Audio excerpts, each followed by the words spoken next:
Bila kita nampak raut wajah orang yang tenang cerah, maka ketenangan bukan pada wajahnya.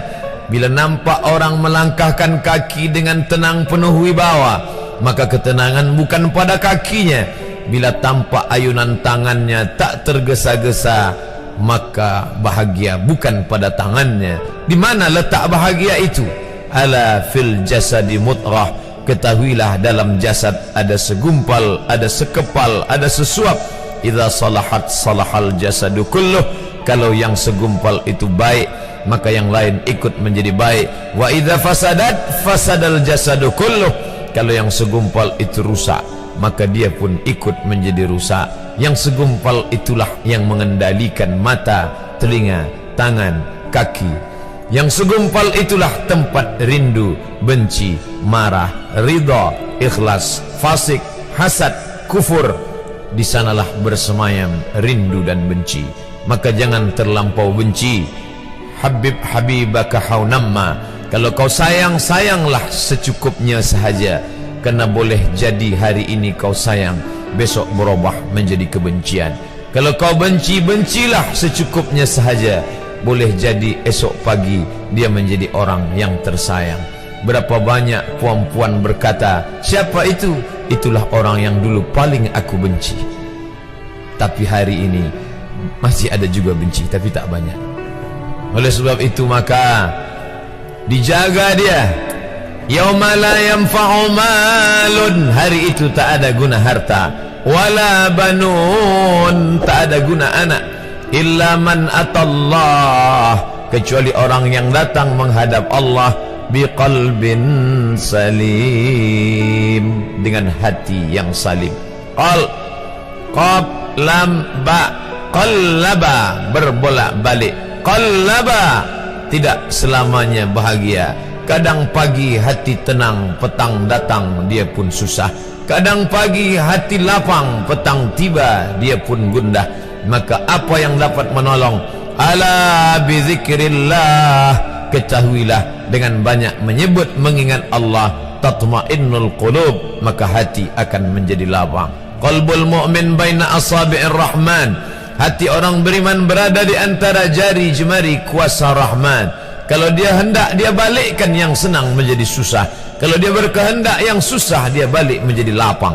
Berapa banyak orang yang tampaknya mungkin kita kata dia susah, tapi dia masih boleh tersenyum. Sebaliknya orang yang menurut pandangan zahir kita cukup segala, makan, pakai, tapi tampaknya kesenangan tak pernah singgah. Apa sebab? Kerana hati milik Allah. Dia ada dalam diri kita, tapi dia bukan punya kita. Lillahi ma fis samawati wa ma fil ard. Apa di langit, apa di bumi, milik Allah. Balikkan kepada Allah. Dari Allah balik kepada Allah.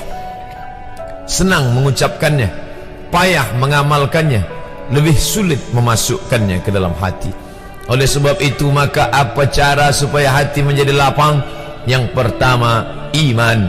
Mesti ada iman. Percaya bahawa dia ada walaupun tak tampak oleh mata.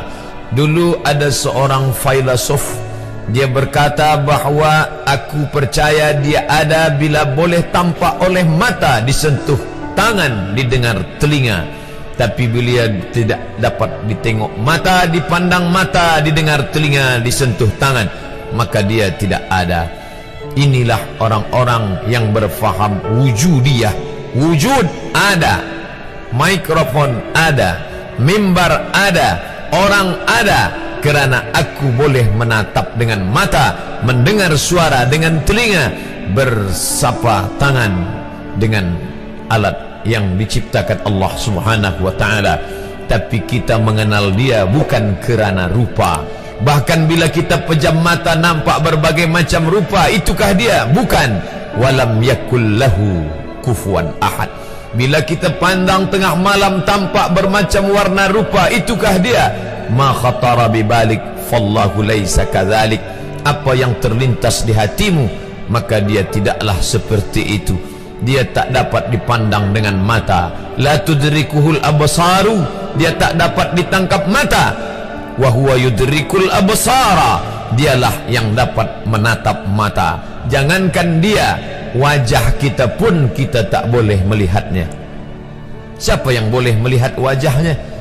Sementara belum dijumpai cermin, belum pandai orang membuat cermin, orang tak tahu bentuk rupa wajahnya bagaimana. Sampai suatu hari dia dalam perjalanan panjang, dia tengok ada pohonan rindang, lalu kemudian dia berteduh di bawah pohon rindang, menghindar dari panas terik matahari. Di bawah pohon rindang ada kolam air, maka saat dia akan mengambil minum dari air kolam, disitulah dia melihat wajahnya. Oh, begitu rupa wajah di dalam